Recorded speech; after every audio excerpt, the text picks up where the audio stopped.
Welcome back to my channel. I'm back again to give you all the latest news and transfer rumors around Real Madrid. So many things are happening. We have to jump right into it. First, starting with a new contract for Ferland Mendy. Yes, that is right. Mendy is getting a new contract here soon until June 2027 with a one-year option on top of that. I'm not sure if it's going to be a club option or a player option yet. I'm assuming a club option.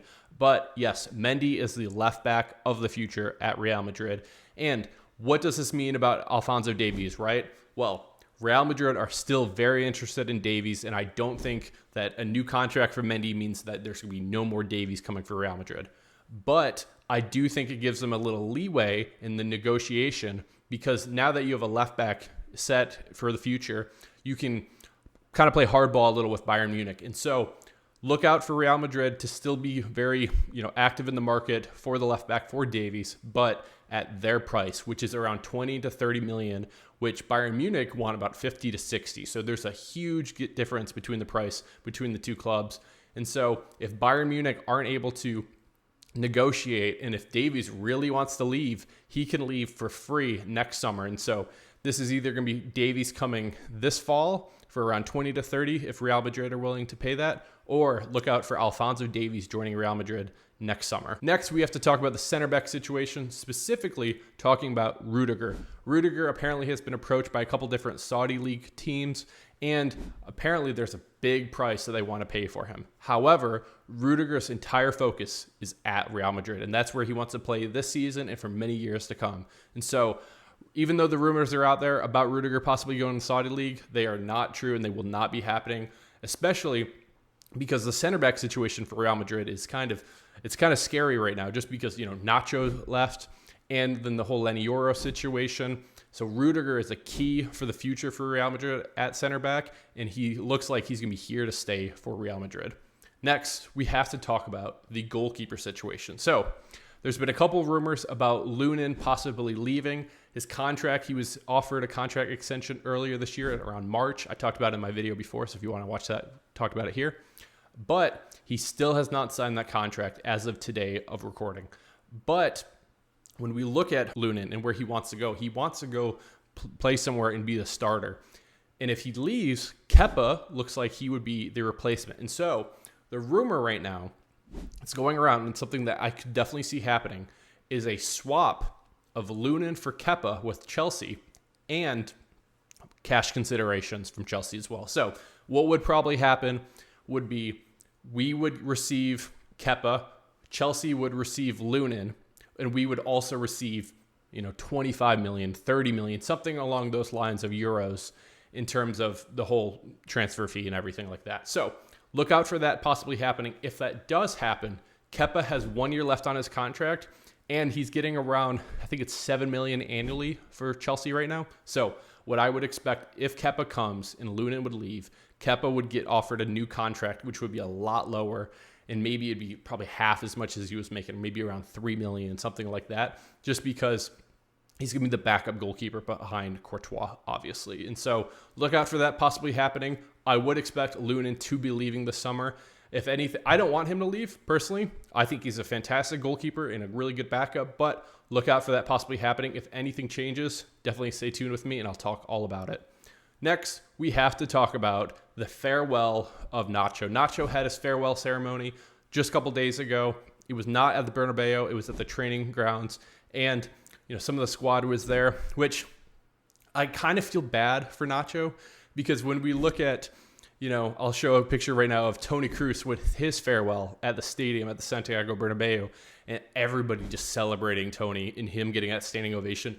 If that was me, it will never be me, unfortunately, but that's how I would want to go out as a Real Madrid player. But Nacho didn't know if he was going to be leaving or not. I wish we could have convinced him to come back, like I said, because of the center back situation. But yeah, this was Nacho's farewell ceremony. Super happy for him. Best of luck for him in the future. And yeah, we'll see how he does there. In the, I think he's playing in Saudi League, so don't know if I'll be tuned in for that. But again, wish Nacho nothing but the best. He's been a great player for Real Madrid for many years, and just a club legend, and the captain.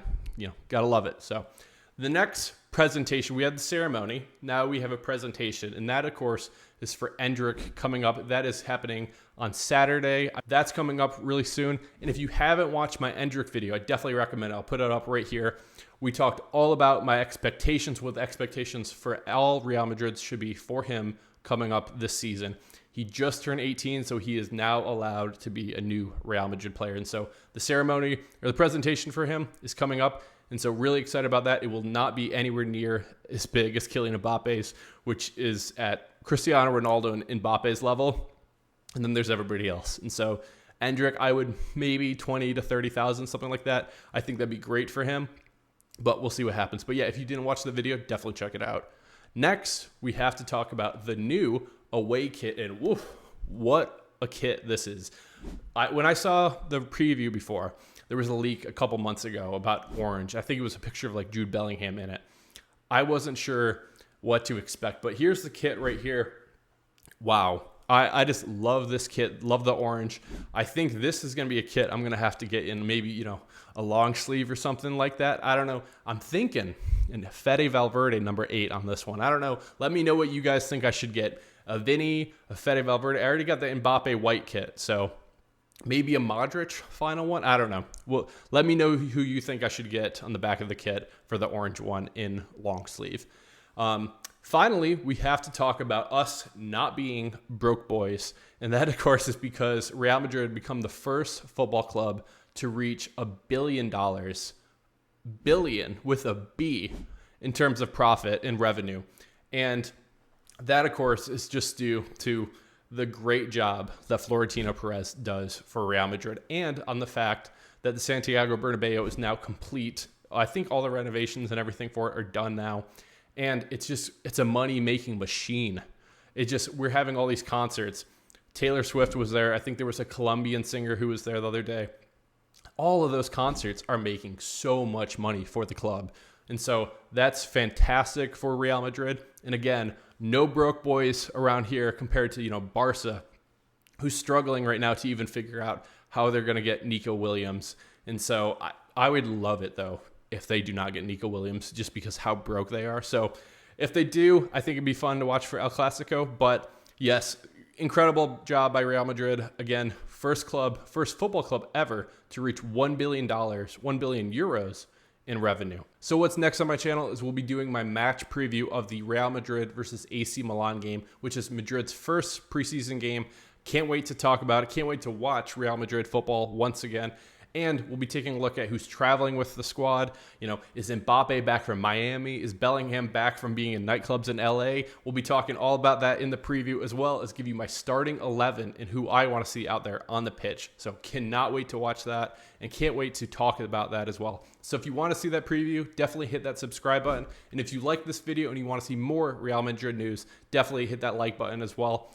And thank you so much for watching this video. This has been Dally with Dally FC. Cheers. Hala Madrid.